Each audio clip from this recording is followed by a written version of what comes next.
We're at an age now, those of us that can remember the Second World War with any detail, where in fact we're on the threshold of it being forgotten. Life was different, but we had a freer and more open existence than the children do now.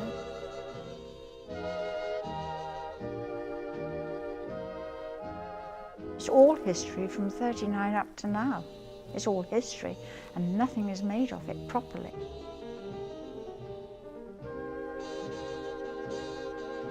You didn't stop living because there was a war going on. You did your best.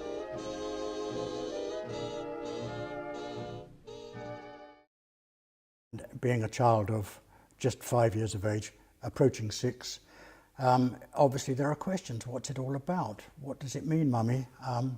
When is Daddy going away and how long will he be away? Dad worked on searchlights at one time, and when we were living in Glasgow, I'd been about 18 months at the time, and I saw these searchlights in the sky, and Dad was there beside me, and I wondered how he could be working the searchlights and be still there by my side. I was about 3, and I can remember going to the crossroads. We'd moved down from Findhorn down to the Midlands, and it was Lichfield. And on the main crossroads, there was an ice cream cafe, I suppose. There was a dairy as well. And I can remember sitting there with Mother and an aunt eating an ice cream with my dog, Bob.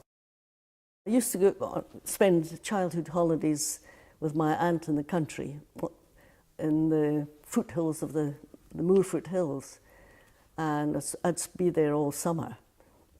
And in 1939, I was actually there when war broke out. So my sister and I just stayed, and my brother joined us. At that time, children were billeted on people in the country, evacuees. And I think my aunt probably thought that she'd rather have children she knew than children she didn't know.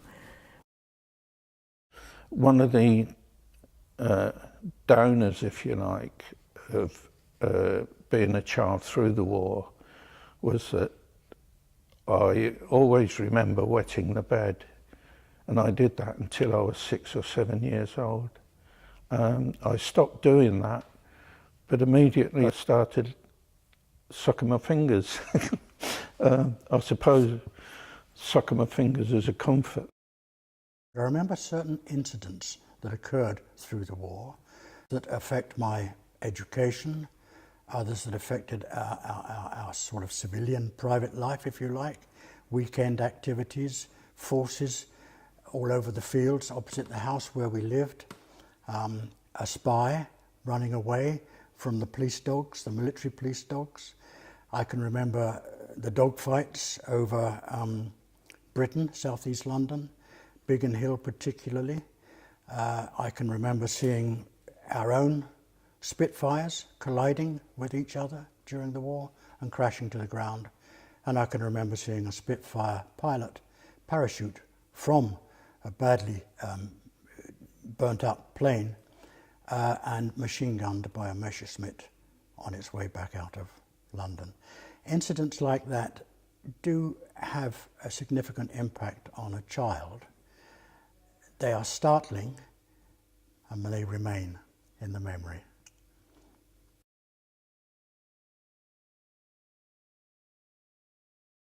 I used to sleepwalk, and of course I don't remember any of this, I've been told this, but my nan came into my bedroom one night and I had the bedroom window open and I was stood in the open window. The window faced onto a passage with a concrete path 20 feet below, and I was stood on the edge.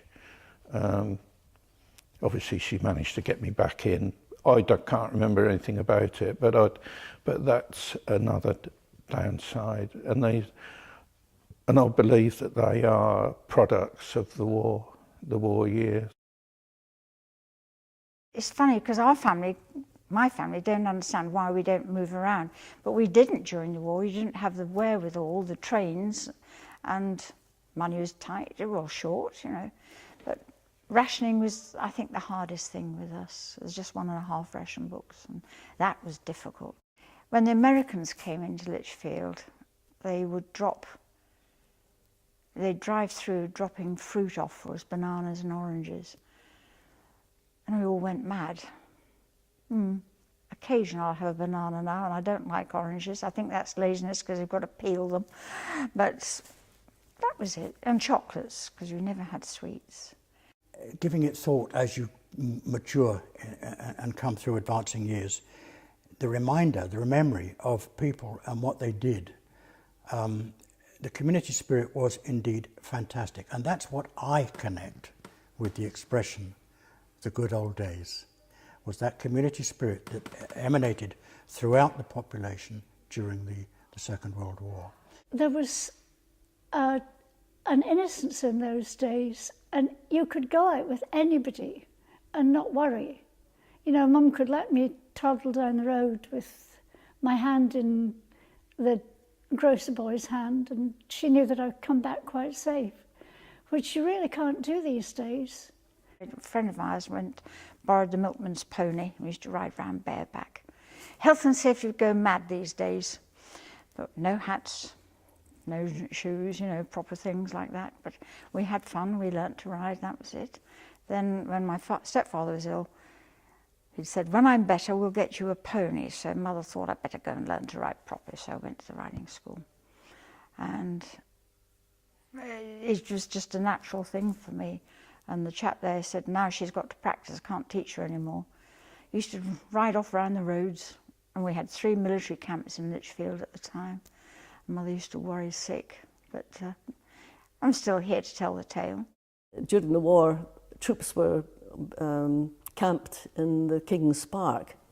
And at that time, instead of having telephoning, they had runners. So my father spent most of his spare time as a runner for the officers in the, under canvas in the King's Park.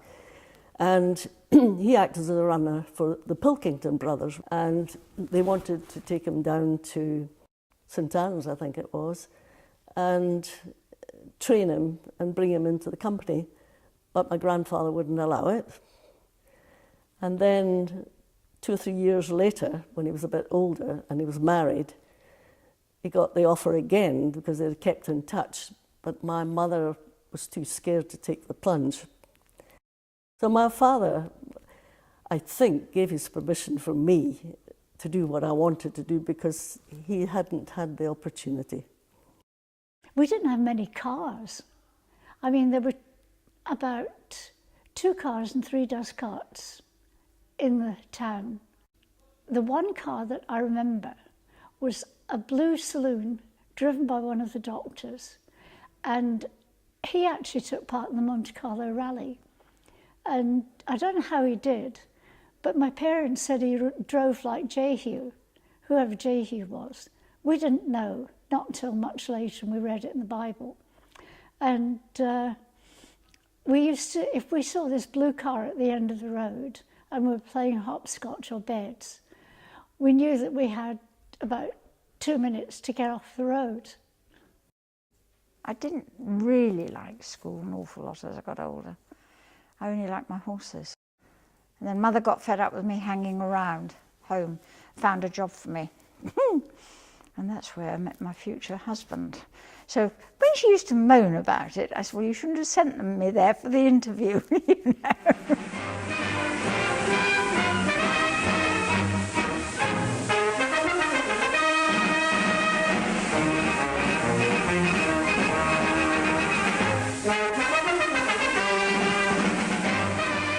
There's a handful of jobs and everybody chasing them. And I didn't get a job straight away. So I answered an advert in the Scottish Farmer for a teaching job in South Africa. It was teaching and instructing in dairying. So I applied for this job, I was interviewed and decided to take the job on the condition that I had my return passage, because the salary wasn't very good. So I went off at the age of 22, I think, off to South Africa, and I worked at Mosquito Agricultural College for 3 years. And that was quite an experience, because they, compared with a college here, it was pretty primitive. And I was teaching butter and cheese making and animal husbandry.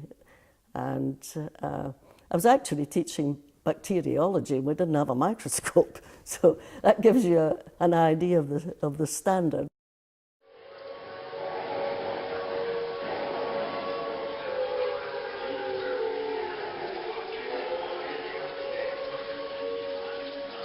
The community was so close.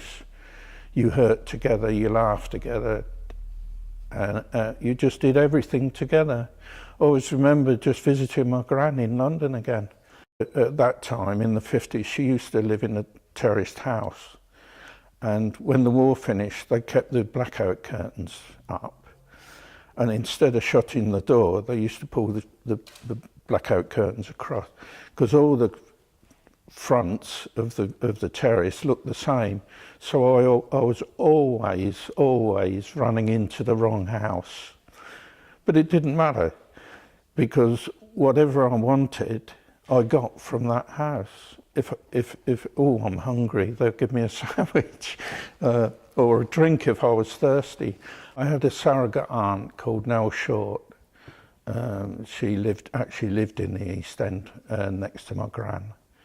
And I didn't know this at the time, but she lost a baby in the Blitz, and to put their words into it, she went doolally. But to me, she was perfectly normal.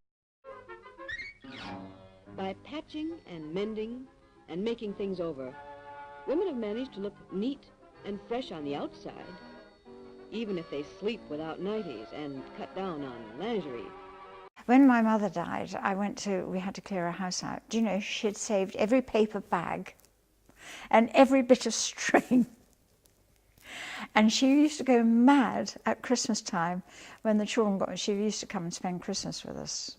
And she used to get so cross with the children, ripping the paper off the presents. Don't tear that. Save it, save it. Because that stems back to war, because we saved everything. Life is so much more structured now, in a way, and the children have their computers and learn everything through those, through a screen, whereas we actually had contact with the real life, which made it totally different. It didn't change me, it shaped me. It made me what I am today. It made me the sort of person who gives these areas of history concern and respect, and a perpetual interest in trying to understand it all.